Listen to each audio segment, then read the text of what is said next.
হলিউডের কিংবদন্তি অভিনেতা টম ক্রুজ আবারও আলোচনায়। অসাধারণ অভিনয় আর রোমাঞ্চকর স্ট্যান্টের জন্য তিনি কোটি ভক্তের হৃদয়ে জায়গা করে নিয়েছেন। এবার তিনি আলোচনায় এসেছেন ভিন্ন কারণে। যুক্তরাষ্ট্রের প্রেসিডেন্ট ডোনাল্ড ট্রাম্পের হাত থেকে কেনেডি সেন্টার সম্মাননা গ্রহণ করার না সিদ্ধান্ত নিয়েছেন এই মিশন ইম্পসিবল খ্যাত তারকা।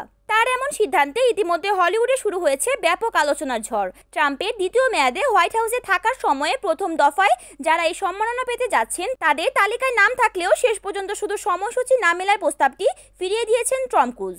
আরও জানা যায়, ট্রাম্প গত 13 আগস্ট 48তম কেনেডি সেন্টার সম্মাননা প্রাপকদের একটি তালিকা প্রকাশ করেন, যার মধ্যে রয়েছেন glam metal band Chris, Broadway তারকা মাইকেল ক্রফোর্ড, কান্ট্রি সঙ্গীতের কিংবদন্তি জর্জ স্টেট, গায়িকা গ্লোরিয়া গ্যানোর। এছাড়াও চলচ্চিত্র অভিনেতা বিভাগে রয়েছেন সিলভেস্টার স্ট্যালোন, মেল গিবনস এবং জন ভয়েটে।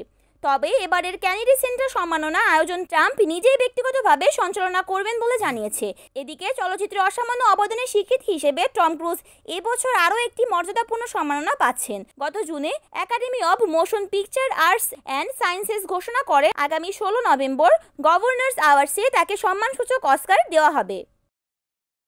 ডেস্ক নিউজ, অরণি আক্তার, NAN TV।